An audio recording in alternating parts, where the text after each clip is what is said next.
The key fob sat in a velvet drawstring bag on my kitchen table, looking like something you'd give a bridesmaid. Burgundy fabric, gold cord, the kind of pouch that's supposed to make cheap jewelry feel expensive. Derek had placed it there 3 weeks ago, right after the talk. The intervention? Whatever we were calling it. Outside, my Subaru sat in the driveway where I'd left it that morning, collecting pollen and judgment in equal measure. I picked up the bag, felt the weight of the keys inside, didn't open it, just set it down again next to my coffee, which had gone cold while I stared at my laptop screen. The insurance portal still glowed in front of me. I'd logged in using Paul's birthday, my late husband's, the password I'd never changed in 4 years because changing it felt like erasing him twice.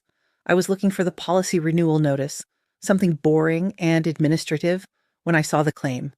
Filed 9 days ago, before Derek ever walked into my living room with Jenna and that clipboard. I read the details 3 times. Damage to front bumper. Driver listed Derek Sullivan. Location, 447 Maple, my address. Date of incident, April 3rd. Repair estimate, $1,847. Body shop assigned, Precision Auto Collision on Route 9. Status, approved, work in progress. April 3rd was a Wednesday. I remembered because I'd made lentil soup that night and watched Jeopardy! Derek had called around 8, asked how I was feeling, mentioned he'd stop by that weekend. He didn't stop by that weekend. He came the following Tuesday with Jenna and a letter on embossed stationery. My hands were shaking. I set the laptop down on the table, carefully like it might explode, and walked to the front door. Bare feet on the hardwood, then cold concrete. The driveway was rough under my soles, gritty with sand the winter plows had left behind. I circled the Subaru slowly. Looked at it the way you look at someone's face when they've just lied to you, searching for proof you missed the first time. Front left bumper. Faint scraping. Silver paint gouged down to black plastic. A hairline crack in the fog light casing, thin as a thread. I crouched, ran my finger along it. How had I not seen this? But I knew how. I didn't inspect my car like a crime scene. I got in, I drove, I got out. That was it. I stood up too fast. The dizziness came, just a flutter, the same thing that had happened at book club. I'd bent to pick up my reading glasses and the room tilted. Maureen had made a fuss, insisted I sit down, drink water. I drove myself home afterward. Made dinner. Called Derek the next morning to tell him about the new thriller we'd discussed. Mentioned the dizzy spell in passing because he always asked how I was feeling. He'd called the insurance company that same day. I could see it now, checking my phone's call log. Unknown number, 9:47 a.m., 15-minute duration. I hadn't answered because I was in the shower. No voicemail. Back inside, I sat at the table and pulled up the claim details again. Scrolled to the notes section. Insured's son reporting incident on behalf of policyholder. Vehicle damage occurred during overnight parking. Policyholder experiencing medical issues. Unable to manage claim independently. Medical issues. Unable to manage. The velvet bag sat there, catching morning light. I picked it up, finally opened it, let the key fob drop into my palm. Just metal and plastic. Derek had made a ceremony out of taking them. Jenna had poured tea. They'd both sat across from me on the couch, faces arranged in concern like they'd practiced in the car. "Mom, we're worried," Derek had said. The letter was from Dr. Patel, my neurologist. 3 sentences suggesting I consider reducing driving until balance issues resolved. Not stop. Consider reducing. Derek had interpreted that as full prohibition. Just temporarily, Jenna had added, touching my hand, until you're steadier. I'd felt grateful. That was the worst part. I'd felt cared for. My phone buzzed. Florence, my neighbor.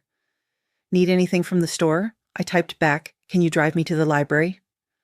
3 dots appeared, disappeared, appeared again. Then, 20 minutes. I didn't explain. Florence had known me long enough not to ask questions before they were welcome.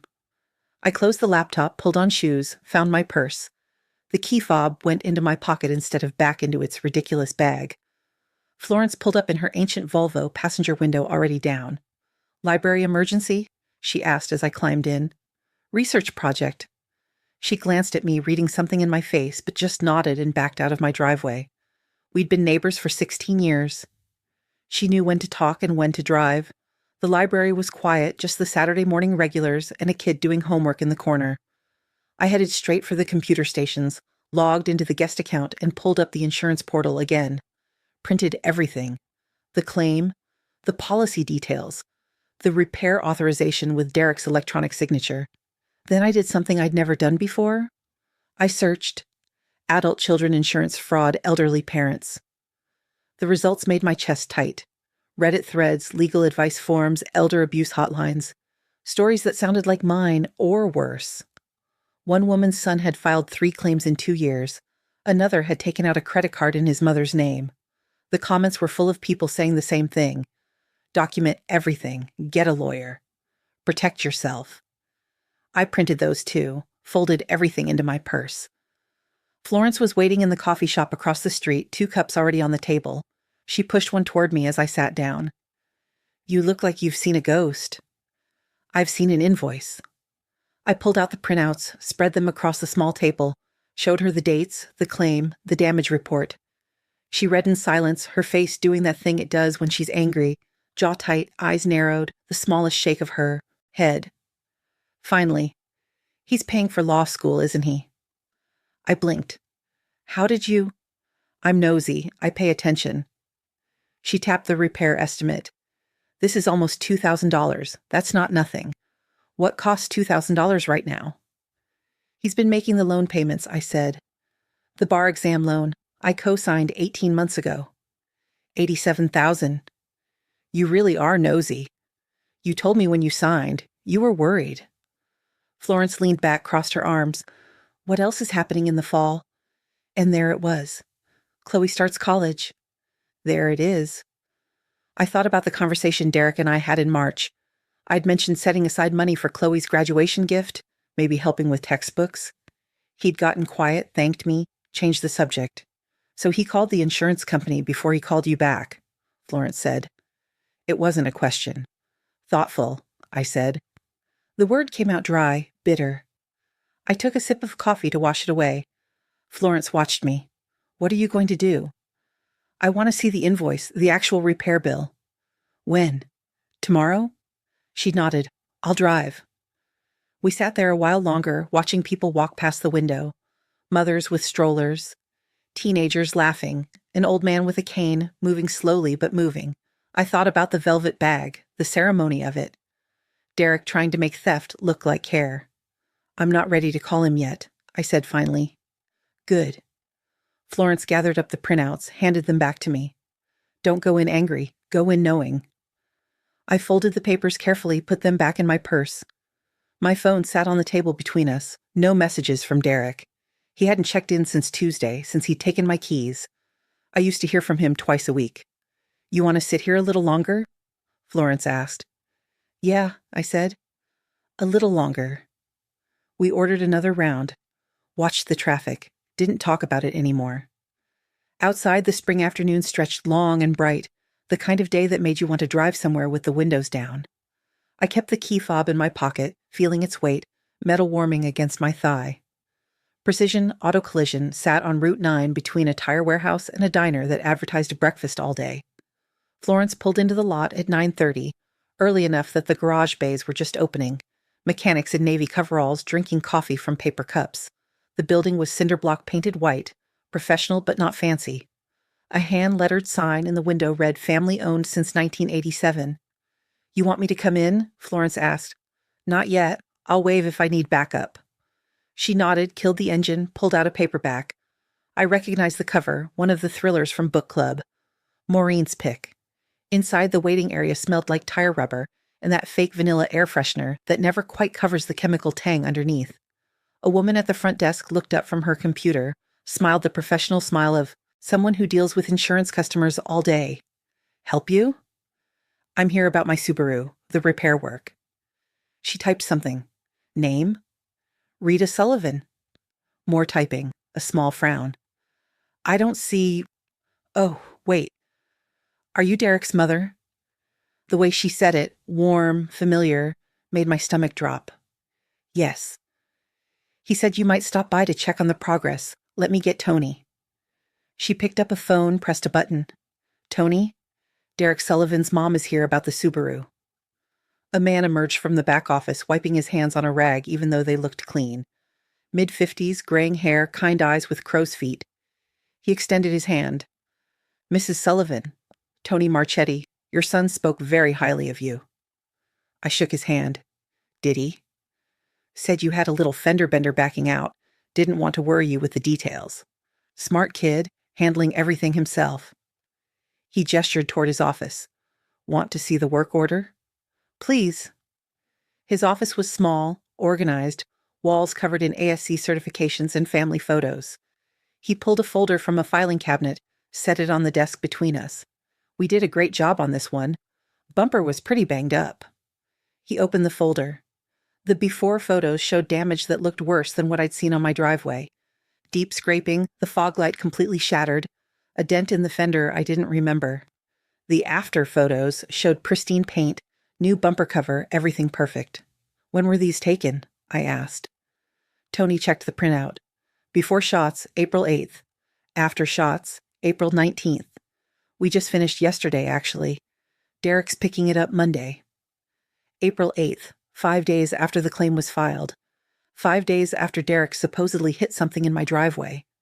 Who brought the car in? He flipped a page. Derek did.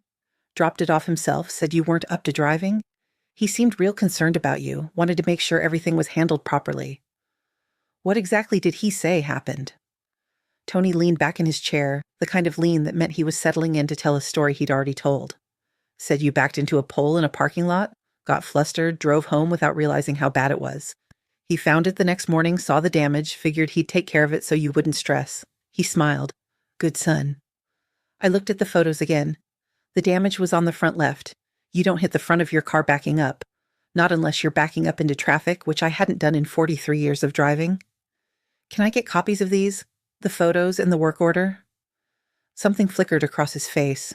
Not suspicion, just uncertainty. Well, Derek's the one who authorized the work. It's my car, my insurance. He considered this, glanced at the door like he was hoping someone would walk in and resolve this for him. Then he nodded. Sure, yeah, of course. He stood, walked to the printer, started feeding papers through. You feeling better? Derek mentioned you had some, medical stuff going on. I'm feeling fine. That's good. That's real good. The printer hummed. He gathered the pages, tapped them into a neat stack, handed them over. Total came to $2,040. Little over the estimate, but that happens. Insurance covered most of it. Derek paid the $500 deductible by check. I took the papers, flipped through them. Found Derek's handwritten authorization on the third page. Approved for repair on behalf of my mother, Rita Sullivan, who is currently unable to drive due to medical reasons. My hand trembled. Just slightly. Tony noticed, gestured toward the water cooler. You want to sit down? Get some water? I'm fine. I folded the papers, put them in my purse. Thank you for your time. No problem, and hey. He pointed to a framed photo on his desk. Young woman in a cap and gown, huge smile. That's my daughter, Sophia. Graduated Northeastern last year, engineering. I know how it is, wanting to help your kids. Derek mentioned his daughter's heading to college soon. There it was, the connection. Derek had chosen this shop deliberately, had probably mentioned Chloe, had probably bonded with Tony over tuition costs and parent loans and everything that made this feel justified. She's beautiful, I said, because she was, and because Tony's pride was genuine even if Derek's story was garbage. Outside, Florence looked up from her book as I opened the car door. Took one look at my face. That bad? Worse. I handed her the folder. He changed the damage, made it look worse than it was. She flipped through the pages while I sat there, hands in my lap, trying to keep my breathing steady. A mechanic walked past pushing a tire, radio playing something country from inside the garage. Normal morning sounds, the world going on like nothing was wrong. He paid the deductible with a check, Florence said finally, so there's a paper trail. He told Tony I hit a pole in a parking lot. Front bumper damage. Front bumper damage. Florence closed the folder, set it on the console between us. You backing up into poles now? Apparently I'm very talented. She smiled just a little, then her face went serious again. What do you want to do? I looked at the auto shop, at Tony visible through the window, back at his desk, probably already thinking about the next repair. He hadn't done anything wrong. He'd believed a concerned son, done good work, charged a fair price. Derek had weaponized kindness, turned it into cover. I want to go to his office, I said. Florence started the car. Which office? The law firm, downtown. She pulled out of the lot without another word, headed toward the highway. We drove in silence for a while, past the tire warehouse and the all-day breakfast diner, past the shopping center where I used to take Chloe for ice cream after piano lessons. The landscape was familiar and strange at once, like seeing your own face in a distorted mirror. You going in? Florence asked as we got closer to downtown. No, I just want to see him. She didn't ask why, just found parking across from the building, a mid-rise glass and steel thing that tried too hard to look important. Derek's firm occupied floors 6 through 8. I could see people moving behind the windows, shapes and shadows. We sat there for 20 minutes. Finally, Derek emerged through the front doors with another man in a suit, both of them laughing at something, relaxed. Derek looked good, healthy. His hair was shorter than the last time I'd seen him, still thick and dark like Paul's had been. He was holding a coffee cup, gesturing with his free hand, telling a story. He looks happy, Florence said quietly. He does. We watched him walk to the parking garage, still talking, still laughing. The other man clapped him on the shoulder before they separated. Derek got into his Audi, the one he'd bought last year, the one he'd apologized for because the firm expects a certain image, and drove away. Florence waited until his car disappeared around the corner. Okay? Yeah. I wasn't, but I would be. Let's go home. The drive back was longer, traffic thickening as lunch hour approached. Florence turned on the radio, found the classical station, let it fill the silence. Brahms, I think, something heavy and thoughtful. At home, I thanked her, promised I'd call later, watched her Volvo disappear down the street. Then I went inside and straight to Paul's old desk in the study. I hadn't touched it much since he died, changed the calendar every year, dusted around the papers, but mostly left it as a kind of shrine to his organizational habits. I pulled open the bottom drawer, found the folder labeled auto insurance in his neat block handwriting, flipped through 20 years of documents. 3 claims total. 2009, deer collision. 2013, hailstorm damage. 2018, sideswiped. In a parking lot, the other driver left a note and insurance information. All legitimate, all properly handled. Our premium had gone up after the deer, stayed stable for years. I spread everything on the desk, Paul's old claims, my new printouts, the body shop invoice, the work order with Derek's signature. Built a timeline. April 3rd, Derek damages my car. April 4th, Derek files claim. April 8th, Derek takes car to shop. April 12th, Derek and Jenna take my keys. April 19th, repair completed. He'd needed me out of the picture for 17 days, long enough for the work to be done, the claim to be processed, the check to clear. My phone sat next to the papers. I picked it up, called the insurance company, navigated the automated menu until I reached claims. A different adjuster answered this time. This is Rita Sullivan. I have a question about claim number. I read the number from the printout. Filed last month. 1 moment. Typing sounds. Okay, I have it here. What can I help you with? I'd like to understand how this claim affects my premium. Well, Mrs. Sullivan, any at-fault claim can result in a rate increase. In your case, you're looking at approximately 20 to 30%, depending on your driving record, and I didn't file this claim. Pause. More typing. I show it was filed by Derek Sullivan, your son, listed as authorized contact on your policy. When had that happened? I didn't remember authorizing that. The notes say you were unable to file due to medical issues, the adjuster continued. Is that not accurate? Can I speak to whoever processed this originally? That would be Vanessa. Let me transfer you. Hold music. Vivaldi. Paul had loved Vivaldi. I stared at his desk calendar, still open to March 2021, the month he died. He'd had a dentist appointment circled on the 15th. Never made it. This is Vanessa. Crisp voice, professional. How can I help you? I explained who I was, asked hypothetical questions about fraud, about rate increases, about what happens when a claim isn't quite what it seems. Vanessa was patient, careful not to accuse anyone of anything, but informative. There was something odd about this claim, she said finally. It was filed initially as a hit and run. Then your son called back 2 hours later and amended it to a parking lot incident with an unknown party, changed his story. Why would he do that? Hit and run would have been comprehensive coverage, no deductible, but it requires a police report. The amendment made it collision coverage, which has a deductible but doesn't need police involvement. Because a police report would have required details, dates, evidence, an actual investigation. What happens if I want to dispute this? I asked. Vanessa's tone shifted, became more formal. You can request an investigation. We'd need a written statement from you, documentation of any discrepancies. But, Mrs. Sullivan, the claim has already been paid out, the work completed.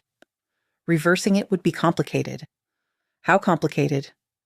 It would likely involve fraud investigation, possible legal action against whoever filed the false claim, repayment of the settlement. It's not a simple process.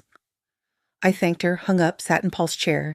It still smelled faintly like him, or maybe I was imagining it. His old tobacco pipe sat in a drawer I'd opened. He'd quit smoking 15 years before he died, but kept the pipe as a reminder. My hands were steady now.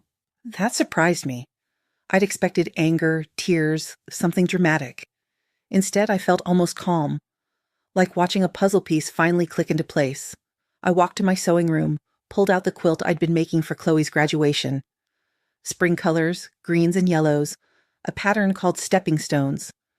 I'd been working on it for months, hand-stitching the border while watching television at night. Mindless, meditative work. I picked up where I'd left off, threading the needle, pulling it through fabric. Pricked my finger on the second stitch. Watched a small drop of blood land on ivory fabric spread into the weave. I set the quilt down, went to the bathroom, ran cold water over my finger. In the mirror, I looked older than I felt. Or maybe I felt older than I looked. Lines around my eyes, gray in my hair that I'd stopped coloring 2 years ago. Paul had liked it silver. Distinguished, he'd said. My phone buzzed. Derek, how are you feeling? Jenna and I can bring dinner Sunday. I stared at the message, typed, I'm fine. Deleted it, typed, we need to talk. Deleted that too, left it unanswered. What I wanted was to see Chloe.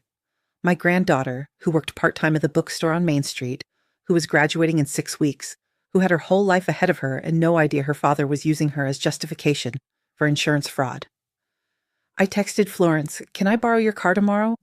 She replied immediately, it's already yours. Keys under the mat. The next morning, I drove Florence's Volvo to Main Street, parked in front of the bookstore. The window display was spring-themed, gardening books, travel guides, a few new releases arranged around a vase of tulips. Through the glass, I could see Chloe at the register, ringing up a customer, smiling that smile that was half mine, half Paul's. I waited until the customer left, then walked in. The bell above the door chimed. Chloe looked up and her whole face brightened. Grandma. She came around the counter, hugged me tight. She smelled like books and vanilla lip balm. What are you doing here? Can't visit my favorite granddaughter? I'm your only granddaughter. She pulled back, studied my face. You look good. Dad said you were sick. I had a dizzy spell. I'm fine now. He said you might not drive anymore, that you gave him your keys. Her expression shifted, something worried. Is that true? It's complicated. She led me to the cafe section at the back of the store, a few tables and chairs near the magazine rack. Ordered us both chamomile tea from the counter. We sat by the window, afternoon light slanting through the glass. Tell me about college, I said. Have you decided where you're going? Her face lit up again. She talked about acceptances, about campus visits, about wanting to study environmental science. She was animated, hopeful, everything 18 should be. I watched her hands as she talked, the way she gestured like Derek did, like Paul had. Dad finally figured out the financial stuff, she said, stirring honey into her tea.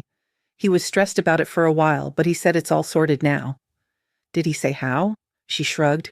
Something about a bonus at work and you helping with a loan or something? I don't really know the details. He doesn't talk to me about money stuff. Of course he didn't. She was a kid, his kid. He was supposed to protect her from adult problems, not create them. I'm proud of you, I said. Thanks, Grandma. She reached across the table, squeezed my hand. I'm glad you're okay. When Dad said you might not drive anymore, I got really worried. You love that car. I do. So you'll still drive? Yes, I said. I'll drive again. She smiled, relieved, and went back to talking about college, about her roommate assignment, about whether she should bring her guitar or buy one there. I listened, responded when appropriate, but part of me was somewhere else. Calculating, planning. After half an hour, Chloe glanced at the clock. I should get back to work. We're getting a shipment this afternoon. We hugged again. I watched her return to the register, shelve a few returns, help an elderly man find the large print mysteries. She was good at this job. Good with people. She'd be good at whatever she chose to do. I drove back to Florence's, returned the car, walked home. The Subaru sat in my driveway exactly where I'd left it. I circled it again, looked at the damaged bumper in full daylight, traced the scraping with my finger. Derek's car pulled up behind mine. I hadn't heard him coming, hadn't expected him. He got out quickly, looking worried. No Jenna this time. Mom.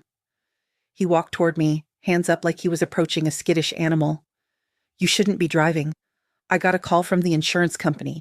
They said you were asking questions. You're confused. I straightened up, faced him. I know about the claim. He stopped walking. His face did something complicated, shifted from concern to calculation to something that might have been shame if it lasted longer than a second. Mom, I know you filed it before you took my keys. I know you changed the story from hit and run to parking lot. I know you told Tony I backed into a pole. My voice was steady, quieter than I expected. I know you damaged my car and decided insurance fraud was easier than asking for help. Derek's jaw tightened. He looked at the ground, at the sky, anywhere but at me. When he finally spoke, his voice was defensive. The bumper was already damaged. I was going to pay for it myself, but then I realized insurance could cover it. Save money for Chloe's tuition. I thought you wouldn't mind. When did you damage it? He shifted his weight. 3 weeks ago, late at night. I borrowed the car to move some of Chloe's stuff to storage. Backed into a post in your driveway. I panicked. So you filed a fraudulent claim. It's not. He stopped, rubbed his face. It's not like that. Then what's it like?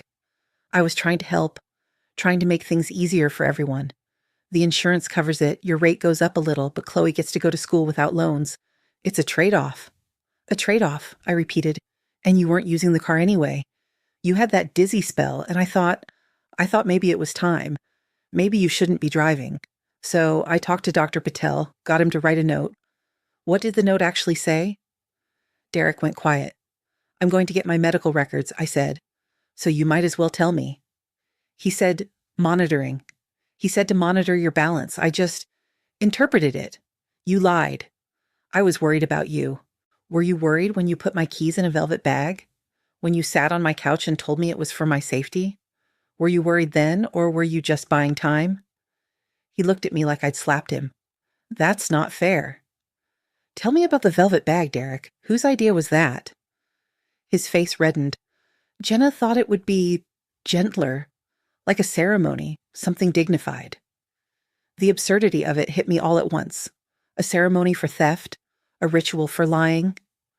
I almost laughed, felt it rising in my chest, but swallowed it down. You told the body shop I have diminished capacity, I said. You put that in writing. I had to give a reason. You called me unable to manage my own affairs.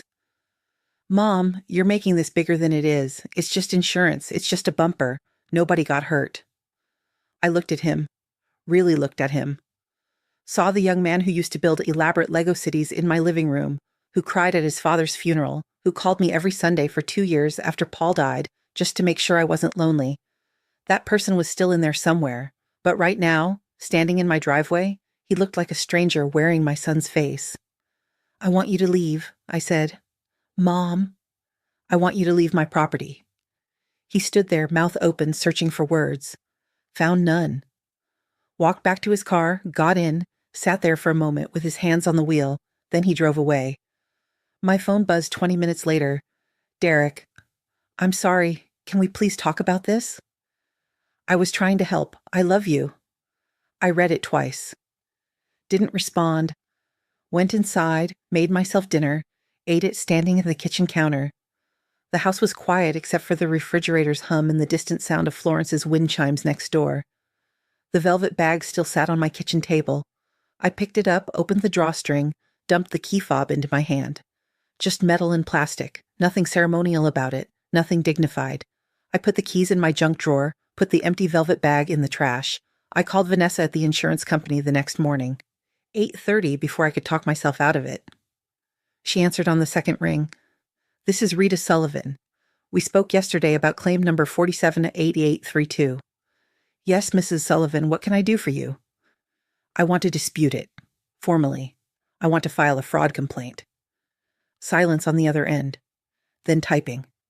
"Okay, I'm going to transfer you to our Special Investigations Unit. They handle these cases. Can you hold?"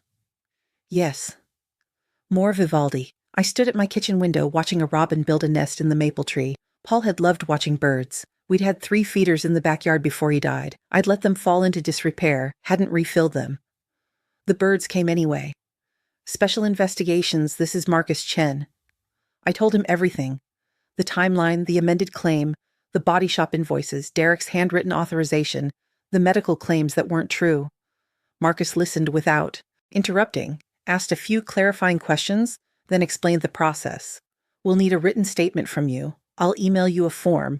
You'll need to attach any documentation, the repair invoices, communications with your son, medical records if you have them. We'll launch an investigation, interview the body shop, review the claim file. If we find evidence of fraud, we'll reverse the payment and flag your son's name in our system." "What happens to him?" "That depends. If it's clear-cut fraud, we can pursue criminal charges or civil recovery. Or we can settle. He repays the claim amount plus penalties and we don't prosecute. Most cases settle." "How long does it take?" 4 to 6 weeks for the investigation. Longer if it goes legal. I thanked him, hung up, opened my laptop. The form arrived 3 minutes later. I spent 2 hours filling it out, choosing my words carefully, attaching documents. Sent it at 11:15. Then I called Dr. Patel's office. "I'd like to request my medical records," I told the receptionist. "Everything from the past 6 months. We can have those ready in 3 business days. There's a small processing fee." "That's fine." I drove to the DMV that afternoon, took Florence's Volvo again, left my Subaru in the driveway like evidence. The senior driver assessment program was walk-in only, first come first served. I waited 40 minutes with a room full of people my age and older, some with canes, some with adult children hovering. The evaluator was a woman in her 30s, professional but kind. She checked my vision, my reflexes, my understanding of road signs. Then we went outside to the practice course. "I'm going to have you navigate through some cones, parallel park, and do a 3-point turn," she said. "Just drive like you normally would." I did. The car felt good under my hands, responsive. I'd been driving for 47 years. My body remembered even if Derek thought my brain didn't. Back inside, she scored the test, signed a form, handed it to me. "Perfect score, Mrs. Sullivan. Your reflexes are excellent. Spatial awareness is great. You're cleared for unrestricted driving."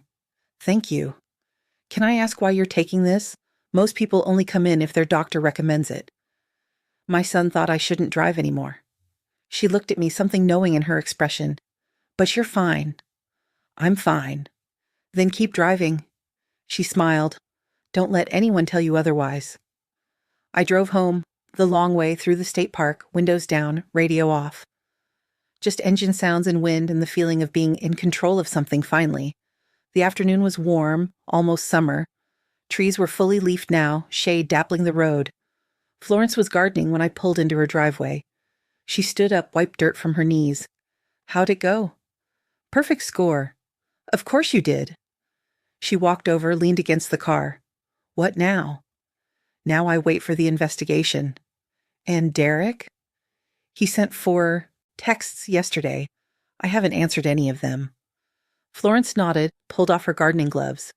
"You want company? I'm making soup." We ate on her back porch, minestrone with homemade bread. Didn't talk about Derek or insurance or any of it. Just talked about her daughter in Seattle, about the book club's next selection, about whether we should plant tomatoes or just buy them at the farmer's market. Normal things. Life continuing. At home that evening, I sat on my own porch with a glass of wine and my phone. Derek's texts were still unanswered. The most recent one from an hour ago. Please, Mom. Let me explain. Let me make this right. I typed, I filed a fraud complaint with the insurance company. They're investigating. Sent it. Watched the 3 dots appear immediately. You did what? What I should have done when I first found out. Mom, this is crazy. It's just a bumper repair. You're going to ruin my career over a bumper? I stared at that message, read it 3 times. Felt something cold settle in my chest. You ruined it yourself? You just didn't think you'd get caught. I can fix this. I'll pay it all back. Just call them and tell them it was a misunderstanding. It wasn't a misunderstanding. Mom, please. I turned my phone face down, drank my wine, watched the sunset behind Florence's house, the sky going pink and orange and purple. My phone buzzed twice more. I didn't look. Dr. Patel's office called 3 days later. My records were ready. I picked them up that afternoon, brought them home, spread them on the dining room table. 6 months of notes, test results, visit summaries. The note Derek had referenced was from my April 2nd appointment. I'd mentioned the dizzy spell in passing. Dr. Patel had written, patient reports, brief vertigo episode, resolved spontaneously.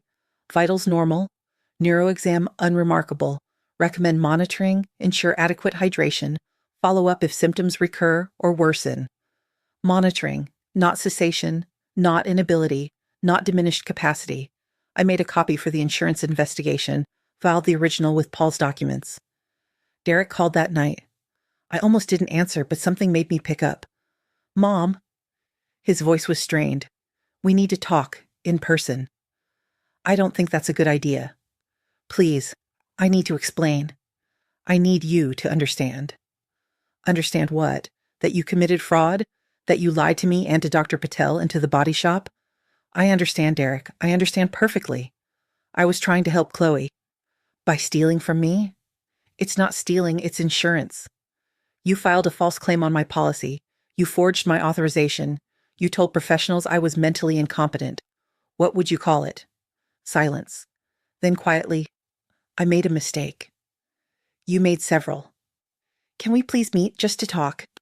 I'll come to you or we can meet somewhere neutral. Anywhere you want. I closed my eyes, saw him at 6 years old bringing me dandelions from the yard. At 12, helping Paul change the oil in the car. At 25, carrying boxes into his first apartment, so proud. At 38, eulogy at Paul's funeral, voice breaking. Where? I said. The park? By Chloe's bookstore? Tomorrow morning? 10 o'clock. Thank you, Mom. Thank you. He hung up before I could change my mind. I didn't sleep well. Kept rehearsing what I'd say, how I'd say it. Kept thinking about the velvet bag, the ceremony, the way Jenna had poured tea like this was a kindness. Kept seeing Derek's signature on that authorization form, unable to drive due to medical reasons. At 9:30 the next morning, I got in my Subaru. First time since Derek had taken it to the body shop. It started smoothly, familiar dashboard lights, familiar seat position. The new bumper looked good, I had to admit. Professional work? $2,000 of professional work. I drove to the park, pulled into the lot at 9:50. Derek's Audi was already there, and next to it, Chloe's little Honda. My stomach dropped. They were sitting on a bench near the playground talking. Derek saw me, waved, stood up. Chloe stood too, turned toward me, and I saw her face. She'd been crying.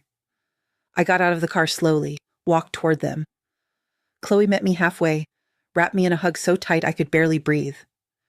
Grandma, she said into my shoulder, Dad told me everything. I'm so sorry. I looked at Derek over her head. He looked small, diminished, hands in his pockets, shoulders hunched. I thought you should know, he said quietly. What I did. What I put your grandmother through. Chloe pulled back, wiped her eyes. I told him he's an idiot. I am an idiot, Derek agreed. We sat on the bench, Chloe between us. Morning joggers passed, a woman with a dog, a dad pushing a stroller. Normal spring morning. Beautiful even. I talked to the insurance company, Derek said. To Marcus Chin. Told him I want to settle. I'll pay back the full claim amount plus their penalties. $2,940. I have it. It'll clean out my savings, but I have it. When did you call him? Yesterday, after you wouldn't answer my texts. He looked at his hands. I can't let this destroy everything. My career, my relationship with you, Chloe's respect for me. I was stupid. I was desperate. I thought I could solve all my problems at once and nobody would get hurt. But someone did get hurt, Chloe said. She looked at me, reached for my hand. You got hurt. I did. Derek's voice cracked. I told Tony at the body shop that I damaged the car. Not you. I called him this morning, corrected the record. I called Dr. Patel, too, told him I misrepresented what he wrote. I'm trying to fix it, Mom. All of it. You can't fix lying to me for 3 weeks. I know. You can't fix taking my keys and making me feel incompetent. I know. You can't fix telling strangers I have diminished capacity. He put his head in his hands. Chloe's grip on my hand tightened. But you can stop lying. Now, I said, you can tell the truth and face the consequences and try to be better. Derek looked up. His eyes were red. I'm so sorry, Mom. I'm so goddamn sorry. We sat there in silence. A breeze moved through the trees, carrying the smell of fresh-cut grass. Chloe leaned against me and I put my arm around her. I don't want you to pay for college because of this, Chloe said finally. Dad and I talked. I can take loans. I can work more hours. I don't want your money if it comes from hurting Grandma. Chloe, Derek started. No, Dad, I mean it. This is wrong. What you did is wrong. I was trying to help you. I didn't ask you to commit fraud for me. She stood up, faced him. I didn't ask you to steal from Grandma. You did that on your own. Derek looked at me helplessly. I looked back, didn't help him. What happens now? He asked. Marcus Chen is investigating. You settle with the insurance company. You repay the claim. You accept whatever penalties they impose. I paused.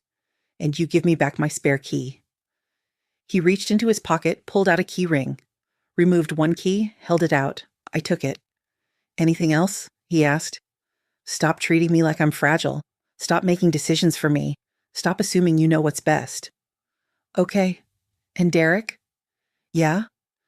Don't lie to me again. Not about anything. Not small things, not big things. If you can't tell me the truth, don't tell me anything. He nodded, couldn't seem to speak. Chloe sat back down, closer to me than to him. Will you still come to my graduation? She asked me. Of course. And you'll drive yourself? I'll drive myself. She smiled just a little, leaned her head on my shoulder. Good. Derek stood up. I should go. Let you two talk. But Mom, thank you. For meeting me. For not giving up on me completely. I haven't given up on you. I'm just not going to let you steal from me. Fair enough. He looked at Chloe. Love you, honey. Love you too, Dad, even though you're an idiot. Especially because I'm an idiot. He walked to his car, got in, drove away. Chloe and I sat on the bench watching the playground. A little girl was learning to swing, pumping her legs, her mother pushing from behind. Are you okay? Chloe asked. I'm getting there. I really am sorry. I had no idea. If I'd known he was using my tuition as an excuse. You couldn't have known. He didn't want you to. She was quiet for a moment. Grandma, can I ask you something? Anything. That dizzy spell you had. Are you really okay? Like, actually okay? I thought about Dr. Patel's notes, the DMV assessment, the way my body felt when I drove. Strong, capable, mine. I'm fine, sweetheart. I stood up too fast. It happens. It doesn't mean I'm falling apart. Dad made it sound like you were, I don't know, declining. I'm 68, not 98. And even if I were 98, I'd still get to decide when I stop driving. She smiled. You're kind of a badass, Grandma. Language. You're kind of a bad butt, Grandma. I laughed. Actually laughed. It felt good, released something tight in my chest. We sat there until noon, just talking. She told me about college again, about her roommate, about being scared and excited at the same time. I told her about starting college in 1975, about how different everything was, about meeting her grandfather in a sociology class. Do you miss him? She asked.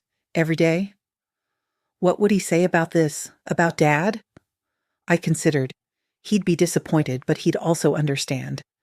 Your dad was always trying to fix things, even as a kid, trying to make everything perfect for everyone. Sometimes that instinct goes wrong. Doesn't make it okay. No, it doesn't. But it makes it human. Chloe checked her phone. I have to get to work. Will you be okay? I will. She hugged me again. I love you, Grandma, and I'm glad you fought back. I'm glad you didn't just let him do this. Me too. I watched her drive away, then sat on the bench a while longer. Thought about Derek at 6, at 12, at 25. Thought about the man he'd become, the mistakes he'd made. Thought about forgiveness and consequences and whether they could coexist. My phone buzzed. Marcus Chen. We've received Derek Sullivan's settlement offer. If you approve, we can close the investigation and reverse the claim. No impact on your premium. Please call to confirm. I called him back. Mrs. Sullivan, did you see my message? I did. What exactly is he offering? Full repayment of the claim, $2,140, plus our administrative costs and penalties, $600, total of $2,140. He pays within 30 days. We reverse the claim, restore your record, and close the case. No criminal charges, but his name gets flagged in our fraud database. What does the flag mean? Means if he tries to file a questionable claim in the future, it gets extra scrutiny. And if he ever tries to add himself to someone else's policy as an authorized contact, we'll deny it. Good. So you approve the settlement? I looked at my Subaru in the parking lot. New bumper, clean lines. A car I loved that had carried me through 43 years of life. A car that was mine. I approve it, I said. On one condition. What's that? I want written confirmation that my policy is returned to its original standing. I want documentation that this claim never happened, as far as my rates and record are concerned. You'll have it. I'll email everything by end of business today. Thank you, Marcus. Thank you for reporting this, Mrs. Sullivan. More people should. I hung up, sat in the car, hands on the steering wheel, thought about driving somewhere, the coast maybe, or the mountains. Somewhere I hadn't been in years. Somewhere Paul and I used to go. Instead, I drove to the bookstore, bought a new journal, leather-bound, expensive, the kind you save for important things. At home, I sat at the kitchen table and opened to the first page, wrote in Paul's old fountain pen, the one I'd kept in his desk drawer, things I know for certain. Left the rest blank, for now. The velvet bag was still in the trash, but the key fob was back in my purse. Both keys now, mine to keep, mine to use, mine to decide about. I made tea, carried it to the porch. The robin had finished its nest in the maple tree. I could see the mother bird coming and going, carrying twigs and grass, building something, making a home. My phone buzzed one more time. Derek, settlement is done. Money's being transferred tomorrow. Thank you for giving me a chance to make this right. I love you. I typed back. I love you too, but don't ever do this again. I won't. I promise. I believed him. Or maybe I just chose to believe him. Maybe that's what love required, choosing to believe in better even when someone showed you worse. The sun was setting. I sat and watched it, sipping tea that had gone lukewarm, feeling the weight of the day settle into my bones. Tired but not broken, hurt but healing. Tomorrow I'd call Florence, tell her everything was resolved. Tomorrow I'd work on Chloe's quilt, maybe finish the border. Tomorrow I'd plan that drive to the coast, windows down, radio playing something from the 70s. Tomorrow, but tonight I just sat, let myself be still, let myself be exactly where I was. The key fob was in my pocket. I pulled it out, held it in my palm.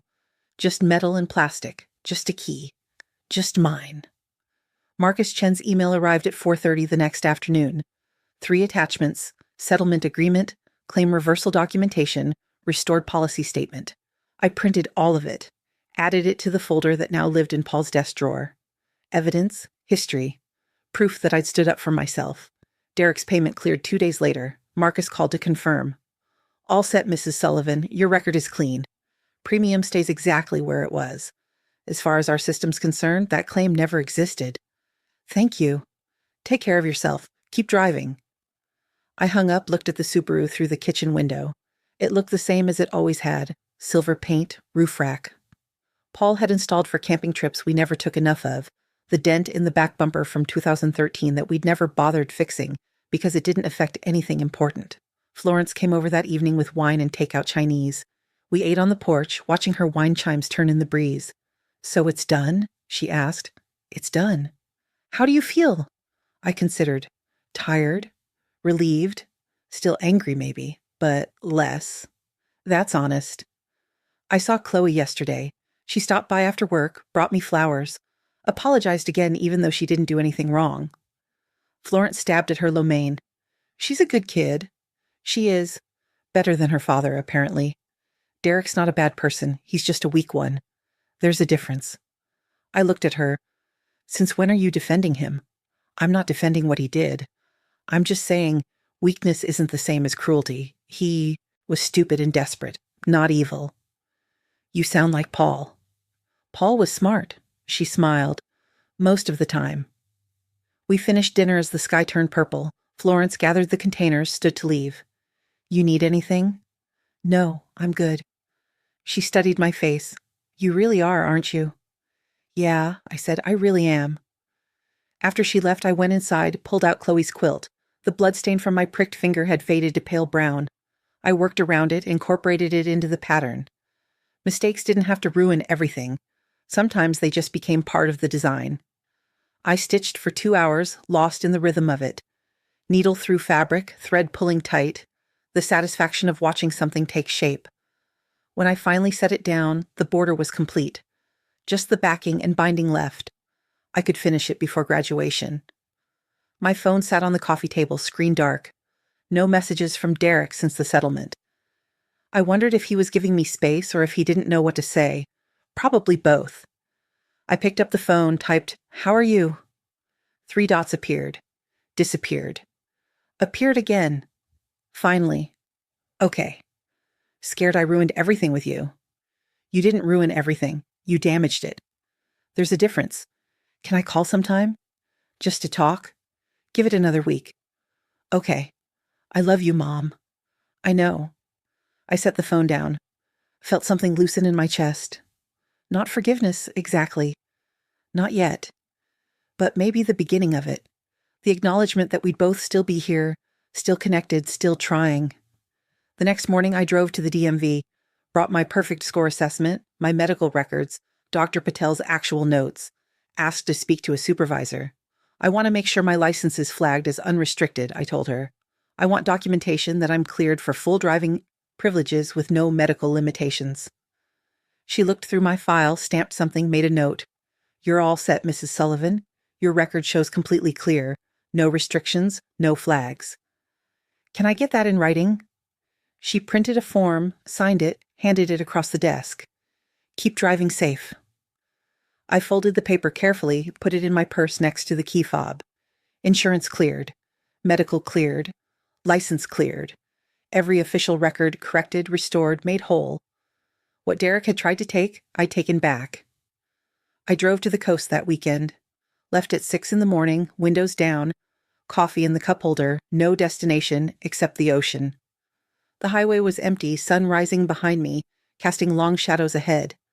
I played Paul's favorite album, James Taylor's Sweet Baby James, sang along badly to Fire and Rain. The beach town was quiet, off-season, perfect. I parked near the pier, walked along the sand, let the wind mess up my hair, bought a lobster roll from a shack, ate it sitting on a bench, watching boats bob in the harbor. A woman about my age sat down next to me. "Beautiful day." "It is." "You here alone?" "Just me and my car." She smiled. "Best kind of trip." We talked for 20 minutes, about nothing, about everything. Her grandkids, my grandson in Oregon I hadn't mentioned yet, the bookstore she owned downtown, the quilt I was making. When she left, she squeezed my hand. "Enjoy the rest of your day."